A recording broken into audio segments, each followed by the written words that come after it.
Hello students, good morning. मैं आपकी science teacher Shweta ma'am. बच्चों क्लास 10 का चैप्टर आज न्यू चैप्टर स्टार्ट कर रहे हैं and this is chapter 7 how do organism reproduce. तो देखिए, सबसे पहला इसमें टॉपिक जो टर्म है, चैप्टर का नाम है रिप्रोडक्शन। क्वेश्चन पूछ रहा है कि रिप्रोडक्शन क्यों करते हैं, how do organism reproduce.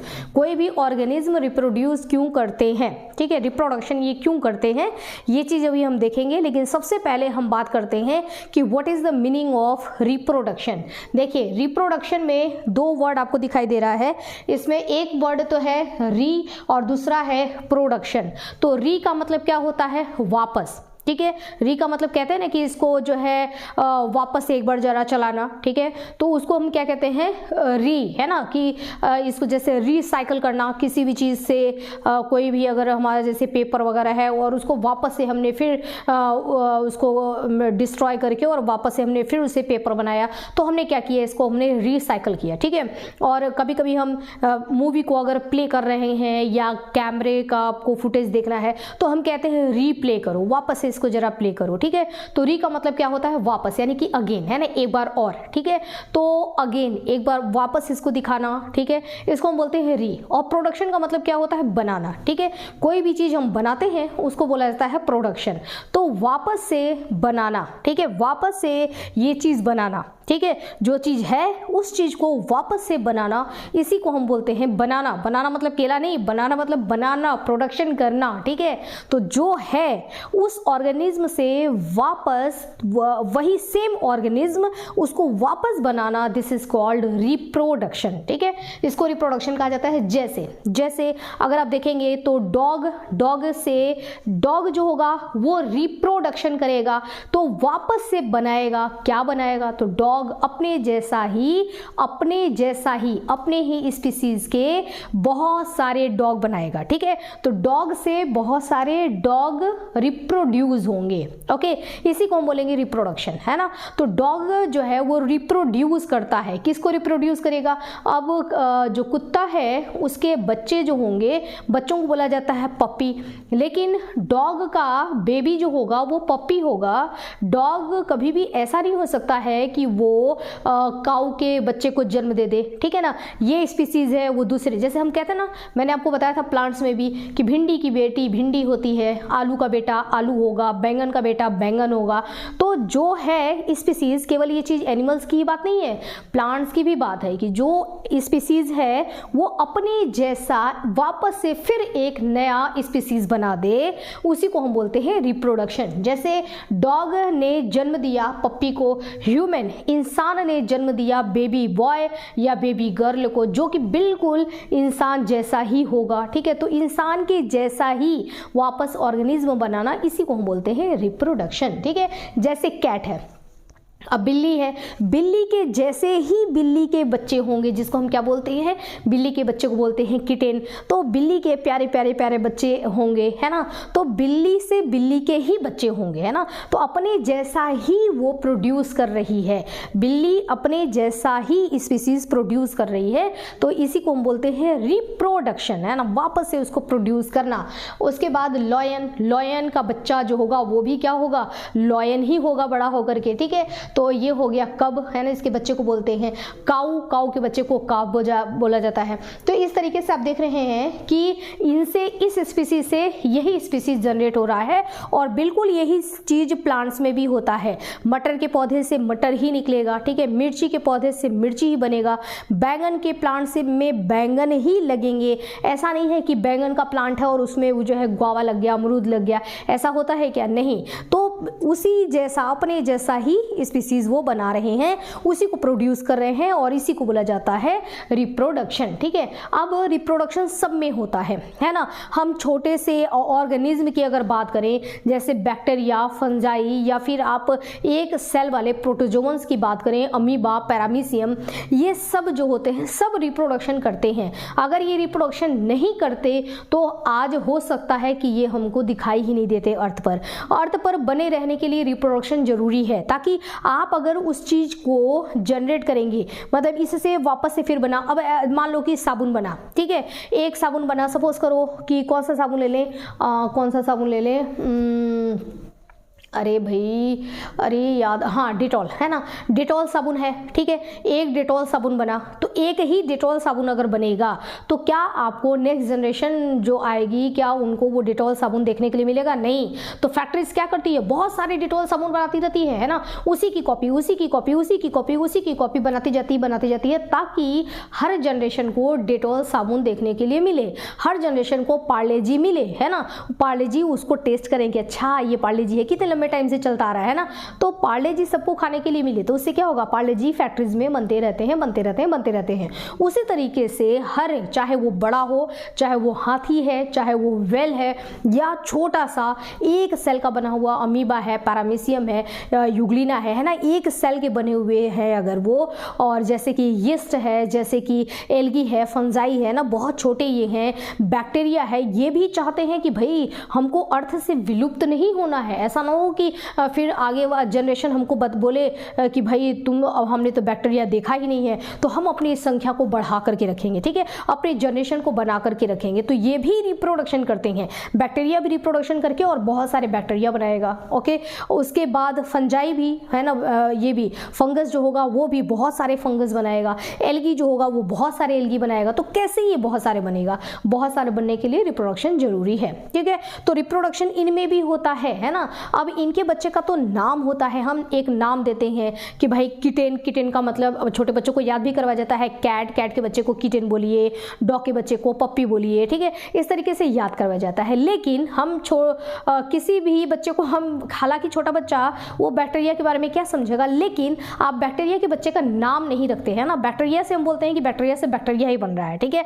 Virus भी अपनी संख्या बढ़ा रहे हैं, ओके, और वायरस जो अपनी संख्या बढ़ा रहे हैं तो वायरस से वायरस ही बन रहा है। आप ये नहीं बोलते हैं कि ये वायरस का बच्चा है, ठीक है, ये बच्चे का कोई नाम रख देते हैं कि इसका नाम वीरियो होगा, कुछ ऐसा है ना, हम नाम नहीं रखते हैं ना। तो वायरस से वायरस, बैक्टीरिया से बैक्टीरिया, फंगस से फंगस, ठीक है, एल्गी से एल्गी ही बनेगा, अमीबा से अमीबा ही बनता है, ठीक है। अमीबा की स्पेलिंग को याद रखना, अमोइबा, अमोइबा, ठीक है।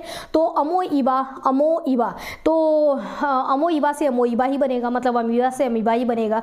तो इनके बच्चे का कोई स्पेशल, हमने स्पेसिफिक ऐसा नाम नहीं दिया है, तो इस बच्चा तो है ना, मतलब इनसे ही ये चीज बन रहा है। तो जो प्रोड्यूस हो रहा है उसको हमने बोला कि ये क्या है, ऑफस्प्रिंग है, या इसी को हम बोलेंगे प्रोजेनी, ठीक है। तो इसको प्रोजेनी बोला जाएगा या फिर इसको बोलेंगे ऑफस्प्रिंग। अब ऐसा नहीं है कि इनके जो इनसे बन रहे हैं उनको ऑफस्प्रिंग और प्रोजेनी बोल रहे हैं, और इनको आप ऑफस्प्रिंग और प्रोजेनी नहीं बोल सकते हैं, है ना, लेकिन उस बच्चे का हमने नाम भी रख दिया, ठीक है। अब हम अगर बोलते हैं किटेन, तो इसका मतलब ये है कि किटेन जो है ऑफस्प्रिंग है ना, ऑफस्प्रिंग साइंस का वर्ड है जिसका मतलब होता है बच्चा, ठीक है। तो ऑफस्प्रिंग या प्रोजेनी का मतलब होता है कि नेक्स्ट जनरेशन। अब नेक्स्ट जनरेशन अगर वो डॉग का बच्चा है ना, तो हम बोलते हैं कि ये जो ऑफस्प्रिंग जो प्रोजेनी है इसका स्पेशल नाम है कि ये है पप्पी, ये जो ऑफस्प्रिंग है जो प्रोजेनी है इसका स्पेशल नाम है किटेन, ठीक है।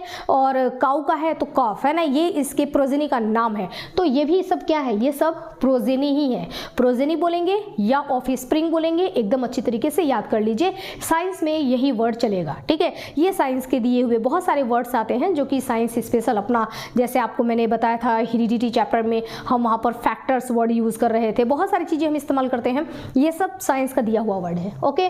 तो बच्चों यहाँ तक आपको बात समझ में आ गई है ना। एक बार यहाँ पर ना प्लांट्स के लिए भी जरूर आप लिख लो, यहाँ पर मैंने प्लांट्स के बारे में भी लिख दिया कि भिंडी की बेटी भिंडी, आलू का बेटा आलू, टमाटर का बेटा टमाटर, मेथी की बेटी मेथी, ठीक है। मतलब प्लांट्स, एनिमल्स या छोटे ऑर्गेनिज्म सभी जो होते हैं सब में रिप्रोडक्शन होता है, ठीक है। अब यहाँ पर रिप्रोडक्शन का definition, reproduction is the process by which, reproduction एक ऐसा प्रोसेस है जिसमें लिविंग ऑर्गेनिज्म, नॉन लिविंग तो रिप्रोडक्शन करेंगे नहीं। ऐसा नहीं होगा कि रात में मैं इस मार्कर को रखूंगी और मैं कहूंगी कि भाई तुम रिप्रोडक्शन करके रखना और अपने जैसा प्रोड्यूस कर देना मार्कर दूसरा, और सुबह आकर के देखती हूँ तो बिल्कुल इसी के जैसा ब्लैक चलने वाला मार्कर एक दूसरा प्रेजेंट हो गया, ठीक है, ऐसा तो होगा नहीं। तो नॉन लिविंग में रिप्रोडक्शन नहीं होता है, रिप्रोडक्शन किस में होता है, लिविंग में होता है। तो लिविंग कौन कौन है, प्लांट्स और एनिमल्स। एनिमल्स बड़े भी होते हैं, एनिमल्स छोटे भी होते हैं, ठीक है।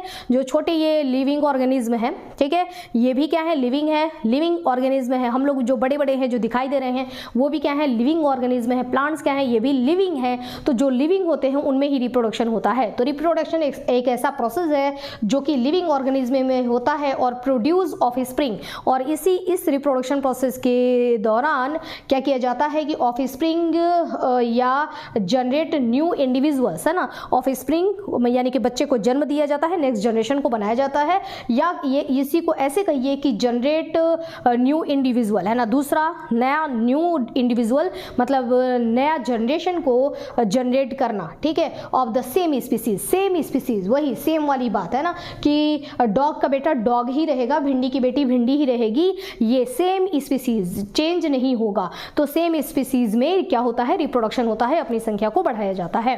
इतनी बात समझ में आ गई बच्चों। अब देखो लाइफ प्रोसेस, है ना, हमने लाइफ प्रोसेस पूरा चैप्टर पढ़ा था।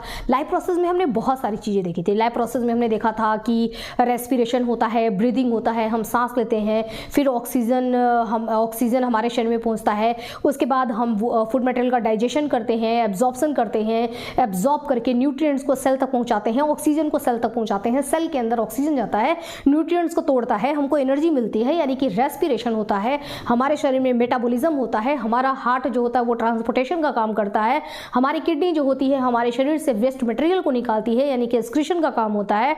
तो ये बहुत सारे काम हमने देखे कि हमारे शरीर में होता है, जिसको हम बोलेंगे कि ये सब क्या है, लाइफ प्रोसेस। लाइफ प्रोसेस का मतलब हुआ कि जिंदा रहने के लिए ये सारा प्रोसेस होना चाहिए, ठीक है। अगर इसमें से एक भी प्रोसेस मिस होता है तो इंसान जीवित नहीं रहेगा। जैसे ब्रीदिंग, अगर सांस नहीं लेंगे तो मृत्यु तय है। उसके बाद अगर किडनी काम नहीं करेगा, एक्सक्रीशन नहीं होगा, तो एक दिन, है ना, एक दिन 2 दिन ज़्यादा से ज़्यादा, तीसरे दिन मृत्यु तय है, ठीक है। तो बहुत सारे ये सब जो प्रोसेस आप देख रहे हैं कि फूड मटेरियल का अगर डाइजेशन ही नहीं होगा तो एनर्जी का प्रोडक्शन नहीं होगा, तो भी जो है वो ज़्यादा सर्वाइव नहीं कर सकते। तो आप यहाँ पर देख रहे हैं कि ब्रीदिंग हो गया, रेस्पिरेशन है, डाइजेशन है, एक्सक्रीशन है, मेटाबॉलिज्म है। मेटाबॉलिज्म मतलब हमारे शरीर के अंदर बहुत सारी चीज़ें बनती रहती हैं, टूटती रहती हैं, उन दोनों को एक साथ मिलाकर के हम बोलते हैं कैटाबॉलिज्म, एनाबॉलिज्म को मिलाकर के बोलते हैं मेटाबॉलिज्म, ठीक है। तो हमारे शरीर में टूट फूट और मरम्मत, है ना, टूट फूट होता रहता है, गर्र, और मरम्मत भी होता रहता है, ठीक है। तो कहीं नहीं गर्र तो बनता है ना, टूटता कैसे है, ठाक ठाक ठाक ठाक ठाक, कहीं टूट फूट हो रहा है, कहीं गर्र बनाया जा रहा है। तो टूट फूट और मरम्मत लगातार चलता रहता है, अगर आप सोए रहते हैं तब भी, उसको हम बोलते हैं मेटाबॉलिज्म। तो ये सारा यहाँ पर जो है बहुत सारे लाइफ प्रोसेस होते हैं हमारे जीवन को चलाने के लिए। जितना मैंने लिखा है सिर्फ उतने ही नहीं, मैंने तो 6 ऑप्शन दिए हैं आपको। वैसे लाइफ प्रोसेस हमारे शरीर में बहुत सारा, सबसे बड़ा प्रोसेस तो रह ही गया है ना हमारा हार्ट जो है ट्रांसपोर्टेशन का काम करता है, ठीक है। तो हमारे जीवन को चलाने के लिए बहुत सारे प्रोसेस होते हैं। तो आपसे पूछा जा रहा है कि क्या ये रिप्रोडक्शन भी ये भी क्या एक लाइफ प्रोसेस है, हमारे जीवन को चलाने के लिए क्या रिप्रोडक्शन जरूरी है? नहीं, है ना, ये लाइफ प्रोसेस नहीं है, ठीक है। अगर मैं आपसे कहूँ कि ब्रीदिंग, तो आप कहेंगे बिल्कुल, इसके बिना हम जिंदा नहीं रह सकते।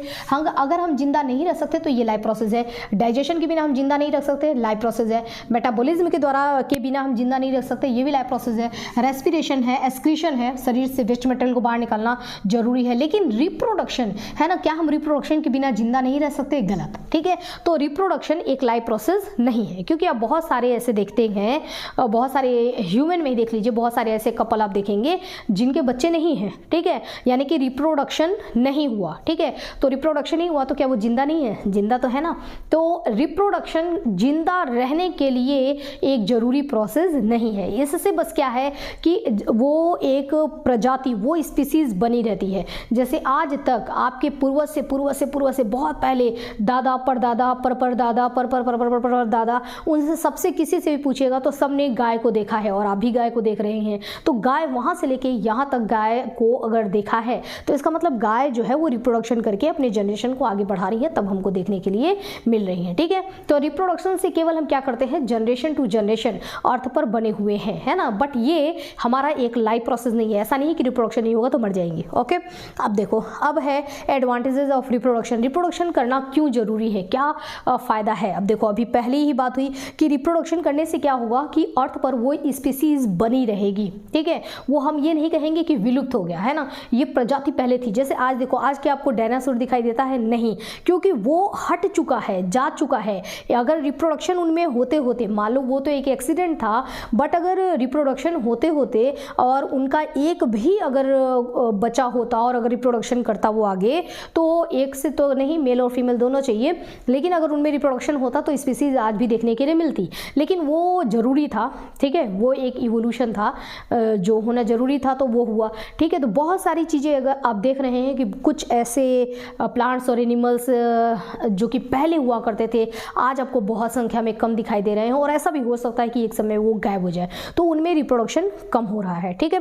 तो रिप्रोडक्शन होने से क्या होता है, कंटिन्यूटी ऑफ पर्टिकुलर स्पीसीज, धरती पर वो स्पीसीज बनी रहती है, ठीक है, उसकी संख्या बनी रहती है ना। और संख्या बने रहने के लिए जरूरी है कि फैक्ट्री में पार्ले जी बनता रहे, ठीक है। पार्ले जी बनेगा तभी अगले जनरेशन को भी पार्ले जी देखने के लिए मिलेगा। तो अर्थ पर उस पर्टिकुलर स्पीसीज को बनाए रखने के लिए अगर भिंडी खाना है तो भिंडी भिंडी भिंडी भिंडी भिंडी बनाते रहना होगा, ठीक है, अगली पीढ़ी तक भिंडी बनाना होगा, फिर वो पीढ़ी भी रिप्रोडक्शन मतलब फिर भिंडी का फिर हम उसको उगाएंगे, फिर भिंडी के प्लांट्स बनेंगे, फिर उनसे फिर दूसरे भिंडी के प्लांट्स बनेंगे, जरूरी है, ठीक है। तो उनको क्या करना होगा, वो चीज़ अगर यूज़ करना है तो रिप्रोडक्शन जरूरी है, ठीक है। नेक्स्ट है variation in DNA which leads to, ये पॉइंट्स को ध्यान से आप जरा समझो, है ना। इसमें क्या होता है कि रिप्रोडक्शन इसलिए भी जरूरी है, वैसे रिप्रोडक्शन दो तरीके का होता है, एक रिप्रोडक्शन में आपको वेरिएशन कम दिखाई देता है, आप वेरिएशन बोले तो वेरिएशन का मतलब होता है चेंजेस कम दिखाई देता है, और एक रिप्रोडक्शन होता है जिसमें आपको चेंजेस ज़्यादा दिखाई देता है, ठीक है। तो रिप्रोडक्शन में क्या होता है, वेरिएशन होता है ना, एक वर्ड आप समझो आप, variation. What is variation, variation मतलब कि चेंजेस होना, ठीक है। पापा जैसे एक बच्चा है, उस बच्चे के पापा हैं, मैं डायग्राम से आपको बताती हूँ। देखिए ये मम्मी है ना, ये जो ब्लू कलर की दिखाई दे रही है ये मम्मी है, ये जो ब्लैक कलर के दिखाई दे रहे हैं ये पापा हैं, ठीक है। और ये इनकी संतान यानी कि ऑफस्प्रिंग या प्रोजेनी, ठीक है। तो ये है संतान। अब क्या संतान हूबहू अपने पापा जैसी या अपनी मम्मी जैसी है, नहीं। आप देखिए, अब मम्मी की नाक देखिए आराम से छोटी छोटी ये है ना, दोनों नॉस्ट्रिल छोटा है, और पापा का नॉस्ट्रिल देखिए दोनों फैला हुआ है, ठीक है। लेकिन बच्चे का नॉस्ट्रिल क्या है, वो आराम से सिकुड़ा हुआ है, बहुत ऐसा है, इतने गाल पे यहाँ तक नॉस्ट्रिल फैलाना हुआ नहीं है, ठीक है। पापा का नॉस्ट्रिल यहाँ तक फैला हुआ है, ठीक है, इतना बड़ा नॉस्ट्रिल है ये। तो पापा का नॉस्ट्रिल देखो काफ़ी फैला हुआ है, थोड़ा सा और मैं आपको फैला के दिखाती हूँ ताकि आपको और ज़्यादा क्लियर समझ में आए। देखो तो पापा का नॉस्ट्रिल जो है ना बच्चों, वो कुछ ऐसा है, देखो ये नॉस्ट्रिल है, नॉस्ट्रिल, ठीक है, नोज है पापा का। तो फादर का नॉस्ट्रिल यहाँ से होकर के और यहाँ तक जा रहा है, यहाँ तक जा रहा है, ठीक है। मम्मी का नाक जो है वो सही है ना, नॉस्ट्रिल यहीं तक है।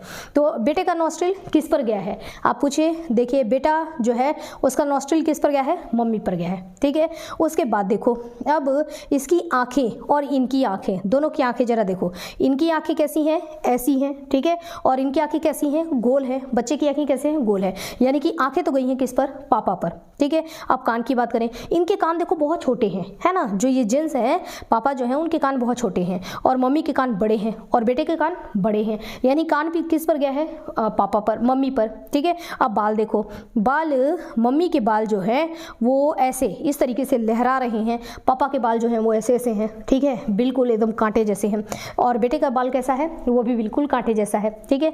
तो देखो बाल जो है वो पापा पर गया। तो कुछ कैरेक्टर बच्चे में मम्मी से आ रहे हैं और कुछ कैरेक्टर बच्चे में पापा से आ रहे हैं, यानी कि ये इन दोनों का मिक्सअप है, ठीक है। मिक्सअप होने के साथ साथ हो सकता है एक नया कैरेक्टर भी जनरेट हो, जो कि जनरेट हुआ है। आप देखिए मम्मी की हाइट, ठीक है, उसके बाद पापा की हाइट देखो, है ना, और यहाँ बच्चे की हाइट देखो, बच्चा आपको लंबा नहीं दिखाई दे रहा है तो बच्चा लंबा भी है। तो अब देखो इसमें होता ये है, इसी को हम बोलते हैं वेरिएशन। वेरिएशन मतलब चेंजेस, ठीक है। ये बच्चा जो है ना, ऐसा नहीं लगेगा कि फोटो कॉपी तैयार है ना, हमने बिल्कुल कोई एक पेपर ले लिया है और उसको फोटोकॉपी की मशीन में डाल दिया है और बिल्कुल फोटोकॉपी बनता जा रहा है। अगर फोटोकॉपी बनता तो अगर यहाँ पर संतान लड़की होती तो वो आप पता ही नहीं लगा सकते बड़े होने पर कि ये दोनों में से माँ कौन है बेटी कौन है। शक्ल जो है वो बिल्कुल एक जैसा ही रहता, और फिर इतने सारे, देखिए हम परिवार में सबको पहचान लेते हैं ना कि इनका नाम ये है, इनका नाम ये है, एकदम साफ क्लियर है। अब इवन ट्विंस भी होते हैं ना तो भी डिफरेंस दूसरों को देखने में थोड़ा सा भले लगेगा, लेकिन परिवार वाले बहुत आसानी से बता देते हैं कि ये मान लो कि एक्स है और ये वाई है, ठीक है, या ABCD कुछ भी नाम रख दो, है ना, कि ये चिंटू है ये मिंटू है, तो आराम से वो बता सकते हैं, ठीक है। तो उन वो को क्या दिखा है, चेंजेस दिखा है। हम लोग अब जैसे चाइना में जाते हैं और बहुत सारे चाइनीज़ को हम देखते हैं, हमारे को लगेगा कि अरे सारे तो एक जैसे ही हैं, है ना, उनको भी ये लगता है कि इंडिया में सब एक जैसे ही हैं, लेकिन डिफरेंस हमको दिखता है, ठीक है, क्योंकि हम उस इन्वायरमेंट में नहीं है, इसलिए हमको सारे चाइना वाले सब एक जैसे ही दिखाई देते हैं कि सब चाइना वाले हैं, ठीक है, लेकिन उनको भी हम सब एक जैसे ही दिखाई देते हैं, ओके, लेकिन हम हैं एक जैसे नहीं, सब अलग अलग हैं। अब ये बिल्कुल 2 कॉपी अपने मम्मी जैसा भी नहीं है बच्चा, और बिल्कुल 2 कॉपी अपने पापा जैसा भी नहीं है। तो इस बच्चे के अंदर आपको चेंजेस देखने के लिए मिला है ना, जो ये छोटा परिवर्तन देखने के लिए मिला। परिवर्तन बहुत बड़ा नहीं है, इसका शक्ल कुछ तो मम्मी पर जा रहा है, कुछ इसका शक्ल जो है वो पापा पर जा रहा है, लेकिन इंसान का बच्चा है, इंसान जैसा ही तो दिख रहा है ना, नाक तो इसकी भी है, कान भी है, बाल भी है, ठीक है, हाथ पैर है, तो आंखें हैं, ठीक है, तो इंसान का बच्चा है, इंसान जैसा ही है, लेकिन ये इन दोनों से अलग है। तो थोड़ा जो ये परिवर्तन हुआ इस बच्चे में, जो हल्का परिवर्तन हुआ, उसी को हम क्या बोलते हैं, वेरिएशन, ठीक है। तो यहाँ से आप इस पीढ़ी में देख रहे हैं वेरिएशन, इनके और इनकी शादी होगी किसी से, ठीक है, और उनकी जो संतान होगी उसमें भी आपको वेरिएशन देखने के लिए मिलेगा, वो भी सिमिलर इनके जैसा नहीं होगा। तो ये क्या होगा, वेरिएशन वेरिएशन वेरिएशन चलता जाता है, ठीक है, और वेरिएशन वेरिएशन वेरिएशन मतलब थोड़ा सा चेंजेस, फिर अगली पीढ़ी और चेंज, फिर अगली पीढ़ी और चेंज, है ना। तो ऐसे धीरे धीरे धीरे धीरे चेंजेस होते रहते हैं। अब यहाँ पर बात आती है कि ये वेरिएशन क्यों हो रहे हैं। तो वेरिएशन का कारण होता है डीएनए, इनका क्रोमोसोम, है ना। देखिए इनके पास ये जो लेडीज है ना, इन लेडीज के पास क्रोमोसोम है। कितने क्रोमोसोम है, इन्होंने इस बच्चे को क्रोमोसोम दिया। कितना क्रोमोसोम दिया, तो इनमें से उस लेडीज में से, देखो इसलिए ना मैं वही कलर इस्तेमाल करती हूँ, लेडीज ने अपने में से 23 क्रोमोसोम दिया है, ठीक है, इस बच्चे को, ठीक है। अब जेंट्स ने खुद में से 23 क्रोमोसोम दिया है इस बच्चे को, ओके। अब बच्चे में टोटल कितने क्रोमोसोम हो गए, 46। आप कहेंगे क्या है ये क्रोमोसोम, तो क्रोमोसोम ही डीएनए है, डीएनए ही जिन है, ठीक है। देखो क्रोमोसोम, डीएनए, जिन, ये ऐसी कुछ जेनेटिक मटेरियल कहते हैं। माता पिता से जो कैरेक्टर को, नाक कान कैसा रहेगा, ये सब कैरेक्टर को जो ले जा रहा है, या इंसान का बच्चा है इंसान जैसा ही रहेगा, इनको ये चीज़ जो बनाता है वो इनके शरीर में पाए जाने वाला क्रोमोसोम है, ठीक है। यही एक क्रोमोसोम ही है, वो डीएनए ही है, जो जिसकी वजह से भिंडी की बेटी भिंडी ही रहती है, ठीक है। अगर क्रोमोसोम हम भिंडी में चेंज कर दें तो हो सकता है कि भिंडी की बेटा अमरूद बन जाए, ठीक है ना, गुआवा बन जाए, ऐसा हो सकता है। लेकिन क्रोमोसोम चूंकि सेम रहता है तो वो सेम क्रोमोसोम कहता है कि नहीं, हम इनकी ही 2 कॉपी बनाएंगे, ठीक है। तो देखो अब इनका 23 क्रोमोसोम यहाँ से गया तो कुछ कैरेक्टर यहाँ से लेके गया, ठीक है, और 23 क्रोमोसोम यहाँ से गया तो कुछ कैरेक्टर यहाँ से लेके गया। दोनों कैरेक्टर 23 इनमें से क्रोमोसोम मिक्सअप होकर के, और इस बच्चे में कितने क्रोमोसोम हो गए, 46, ठीक है। क्या इनके पास 23 क्रोमोसोम ही थे, नहीं, इनके पास भी 46 थे। हर इंसानों की बात करें तो इंसान में 46 क्रोमोसोम होते हैं, इनके पास भी 46 क्रोमोसोम थे और 46 क्रोमोसोम इनके पास भी थे, लेकिन इन्होंने दिया है 23 क्रोमोसोम, ठीक है। तभी तो जाकर के इस बच्चे में 46 होगा ना। अगर ये अपने पूरे 46 दे देते और ये पूरे 46 दे देते तो फिर बच्चे में क्रोमोसोम की संख्या कितनी हो जाती, ठीक है। लेकिन इंसानों का क्रोमोसोम फिक्स है कि अगर वो इंसान का बच्चा है तो उसके अंदर 46 क्रोमोसोम ही रहेगा, न एक क्रोमोसोम ज़्यादा और न एक क्रोमोसोम कम, है ना। 46 का मतलब 46 क्रोमोसोम ही होना चाहिए, ओके। 46 क्रोमोसोम में से 45 क्रोमोसोम नहीं हो सकता या 47 क्रोमोसोम नहीं हो सकता।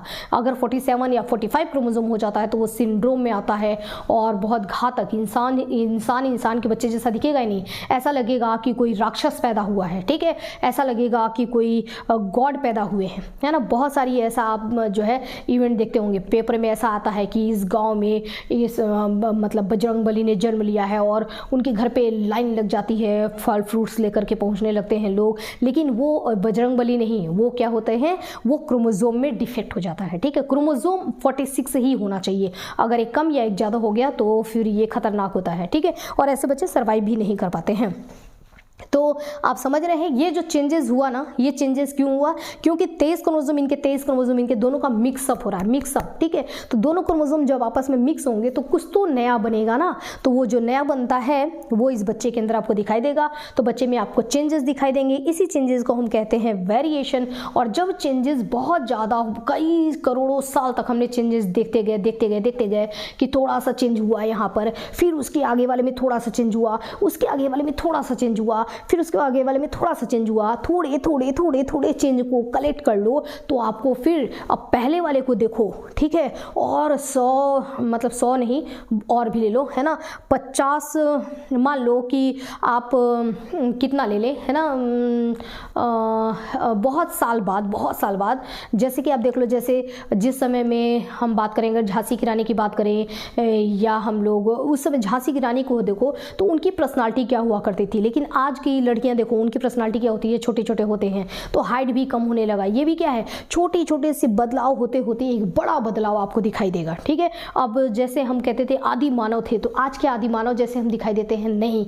तो आदि मानव से मानव का बनना, ये भी क्या है, छोटा बदलाव। इतना छोटा बदलाव होता गया ना कि धीरे धीरे ये बदलाव होते दिखाई ही नहीं देता है, लेकिन बाद में जब हम देखते हैं पहले वाले को और लास्ट वाले को, बहुत जनरेशन के बाद वाले को, तो यहाँ पर आपको बहुत ज़्यादा बदलाव दिखाई देगा। अब इंसान ऐसा नहीं था कि पहले ऐसे था और ऐसे मतलब सडनली ऐसे खड़ा होकर के चलने लगा और ये हाथ ऐसे नहीं, है ना, खड़े होने में बहुत टाइम लग गया। इस हाथ का इस्तेमाल करता था ऐसे, ठीक है, चलने के लिए, है ना, तो बिल्कुल जानवर की तरह से धीरे खड़ा हुआ, तो पहले ऐसे ही झुक के चलता था, ठीक है, फिर थोड़ा सा और वो इसने इसका इस्तेमाल करना शुरू किया, धीरे धीरे स्ट्रेट हो गया और ये दोनों हाथों का पूरा इस्तेमाल करने लगा। तो जो भी परिवर्तन हुए हैं ना वो बहुत धीरे हुए हैं। तो स्लोली चेंजेस को हम बोलते हैं वेरिएशन। और इस वेरिएशन के लिए कौन जिम्मेदार है? तो इस वेरिएशन के लिए जिम्मेदार है क्रोमोसोम, और क्रोमोसोम ही डीएनए है, ठीक है, डीएनए, ठीक है, डीएनए जो है वो क्या है, क्रोमोसोम ही है।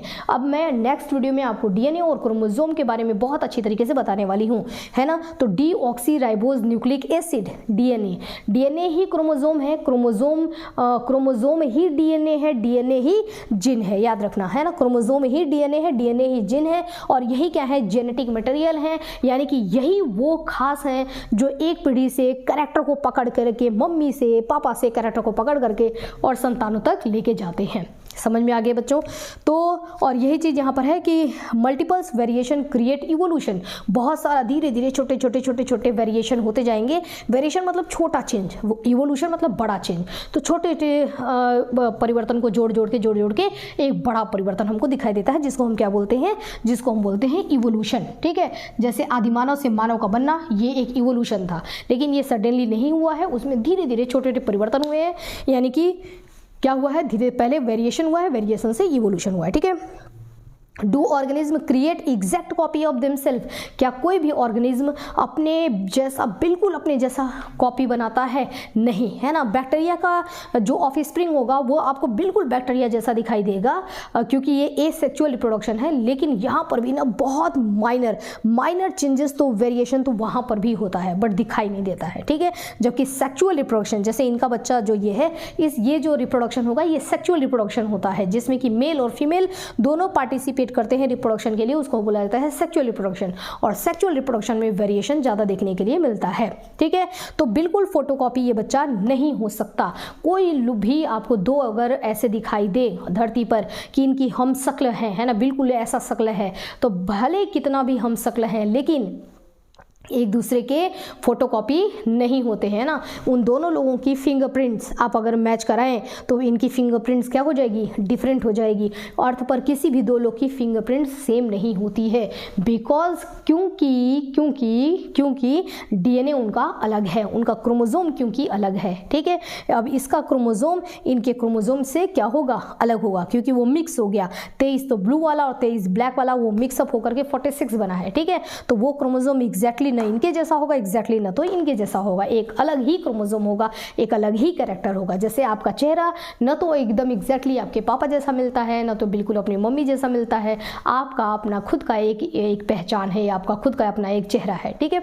तो ये है वेरिएशन, ठीक है। ये छोटे छोटे जो परिवर्तन होते हैं इसको वेरिएशन कहते हैं, और सारे वेरिएशन को जोड़ करके क्या बनता है, इवोल्यूशन, ठीक है। आंसर नो है ना इसका। Do organism create exact copy, क्या एग्जैक्ट कॉपी बनाते हैं? बिल्कुल नहीं। सिमिलर टू पेरेंट्स, अपने पेरेंट्स के जैसे दिखाई देंगे, कुछ मम्मी जैसे कुछ पापा जैसे, लेकिन बिल्कुल ना तो मम्मी जैसे होंगे ना तो बिल्कुल पापा जैसे होंगे। और कारण क्या है? बिकॉज ऑफ क्रोमोसोम या डीएनए या जिन या जेनेटिक मटेरियल या क्रोमेटिन थ्रेड, आप कुछ भी कहो, ये सब एक ही का नाम है, ठीक है। यही है भाई, डीएनए की जय, क्रोमोसोम की जय, डीएनए की जय, है ना, जिन की जय, ये हमारे जेनेटिक मटेरियल जय हो, 46 क्रोमोसोम जय हो। ये 46 क्रोमोसोम ही है जो कि हमको हमारा कैरेक्टर देते हैं। कभी भी ऐसा नहीं होगा कि ये नाक यहाँ से उठ करके यहाँ बन जाए, ये दोनों आंखें उठ करके यहाँ हो जाए, ठीक है, और मुँह इसको उठा करके यहाँ रख दें, खाना हम लोग ऐसे खाएं, कोई मिस्टेक नहीं होती है, क्योंकि 46 क्रोमोसोम है ना। वो 46 क्रोमोसोम इस बात का ध्यान रखते हैं कि कान की जगह पे कान होना चाहिए, हार्ट की जगह पे हार्ट होना चाहिए, लंग्स की जगह पे लंग्स होना चाहिए, आंखें फिक्स जगह पे होना चाहिए, नाक में 2 ही नॉस्ट्रिल होना चाहिए। ऐसा नहीं है कि 4-5 नॉस्ट्रिल हो जाए, और मुंह यही होना चाहिए, यहाँ से खाना खाएंगे, ठीक है। ये सारी चीज़ें ना ये बिल्कुल अपना प्रॉपर एग्जैक्ट काम करते हैं, और इसके लिए रिस्पॉन्सिबल कौन है? क्रोमोसोम। काफ़ी बड़ा लेक्चर हो गया, ठीक है बच्चों। तो ये हमने रिप्रोडक्शन का ये फर्स्ट वीडियो आज हमने देखा है। अब जो सेकंड वाला वीडियो होगा उसमें बच्चों हम क्या देखेंगे? उसमें हम पढ़ेंगे ये क्रोमोसोम, डीएनए और जीन के बारे में, ठीक है। तब तक के लिए बच्चों स्टडी करते रहिए। ओके, मिलते हैं नेक्स्ट वीडियो में, तब तक के लिए स्टडी करिए। Okay, have a nice day.